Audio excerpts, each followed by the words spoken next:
Hello mga mom and sir! Welcome po kayo sa aking channel, ang Mom Flourish Channel. For today's video, kamustahin po natin ang isa sa mga original na Kalingap Angel si Kalingap Rab.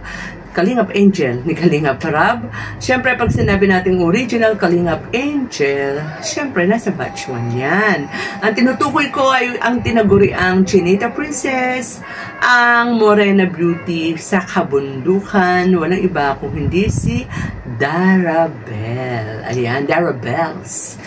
So, kamusta na ba si Dara? Ang huli natin kita sa kanya, panood sa kanya ay doon sa bonggang birthday ni Joy Diwata. Okay naman siya, no? Doon, masaya naman siya.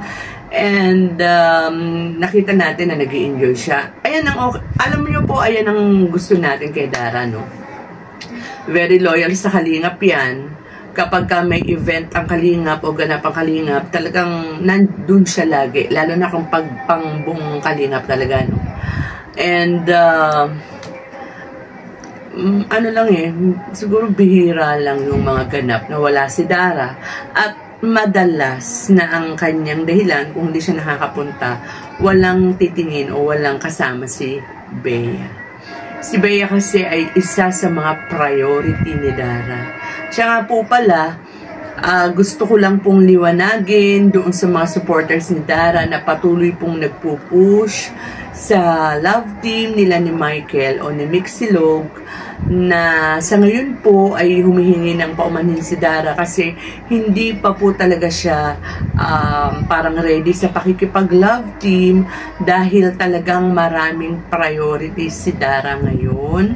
Si Dara po bukod sa bata pa siya, talagang nakaatang po sa kanyang balikat ang pagtingin, pag-aalaga kay Bea, lalo pa nga si Bea ay parang ano siya, parang papalaki, di ba? And mas lalong dapat bantayan ito, papa-teenager si Bea. Ilan taon si Bea? 10 or 9? So, kailangan talaga ng tutok, no, kay Bea, lalo't babae din yan. Isa pa po, alam naman natin na papatapos ang school year, maraming mga projects, no, maraming mga dapat na isubmit si Dara. So, sa madaling salita, ang priority po kasi ni Dara ngayon, ang family at saka yung sa kanyang pag-aaral. And bukod doon, alam naman natin na meron pang, di ba, may ginagamot si Dara. So, sabi nga ni Kalingap Rab doon sa kanyang, nung napanood ko sa interview ni Kalingap Rain, hindi pa niya plano talaga si Darang bigyan ng ka-love team dahil sa ngayon ay may mga pinagdadaanan si Dara. So, wag na po nating i-push. Kaya nga po doon, kung napapansin ninyo doon sa vlog ko, tungkol doon kay Eden at saka kay Michael, sinasama ko rin doon si Dara kasi marami rin po kasing supporters ni Dara ang nagpo-push kay Michael. So, parang kinukuha ko rin yung opportunity na yun para mapaliwanagan yung mga yung ibang supporters ni Dara na nagpo-push nga sa Michael and Dara na hindi pa pwede si Dara na makipag-love team. So, pasasaan po ba maaaring kapag nag-college si Dara, baka maaaring pumayag na siya. Sa ngayon po kasi ay hindi pa. So, balik po puntahan po natin yung ating pinaka-main topic, ano? Yung pangungumusta ni ng kanyang tatay-tatayan kasi nga, di ba, didingil sa ating kaalaman na dumating na yung kanyang tatay-tatayan, si Tatay Robin, or mas kilala sa Kalingap community bilang Kuya Robin, di ba? Pero bago po muna natin pag-usapan o talakayan yan, syempre po, in-invite ko po muna kayo na pakisubscribe po ang ating munting channel.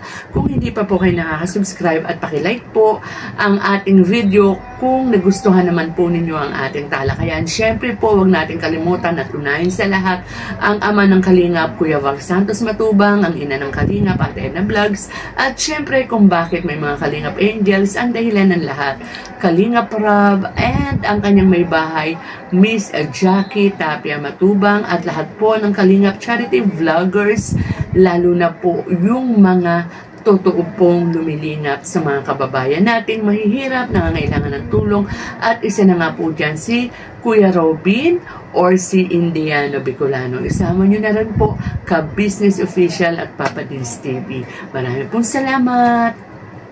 So, ayan na nga po, pinuntahan, agad-agad ni Kuya Robin, bukod syempre kay Kalinga Prab at kina Kuya Val, ito nga ang kanyang anak-anakan na si Dara. Alam po ninyo, sa kanilang muling pagkikita, hindi man po magsalita ang mag-ama. Yan, para mag-ama na rin sila, di ba?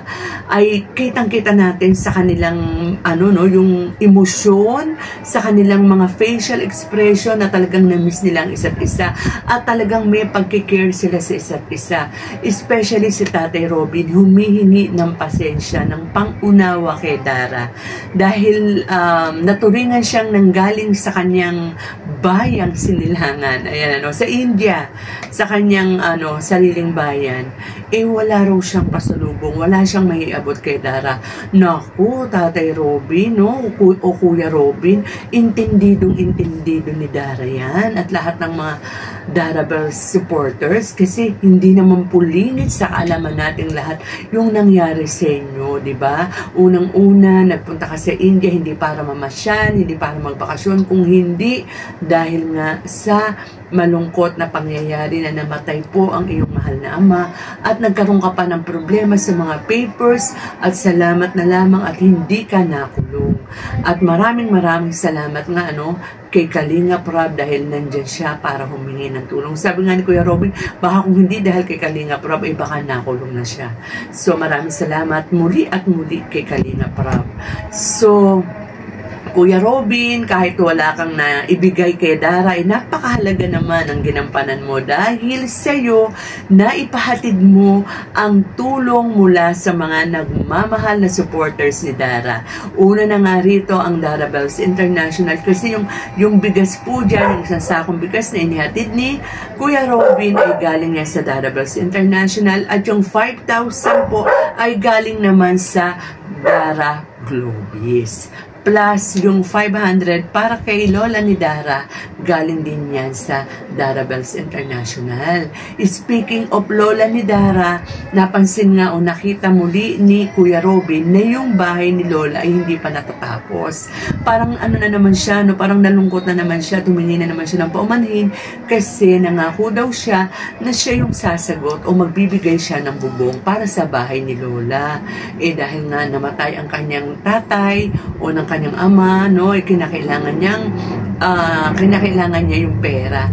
So, sabi naman niya ay babawi daw siya. Nako, talagang si Tatay Robin o si Kuya Robin talagang masyadong mapag-alala, nag-worry siyang masyado.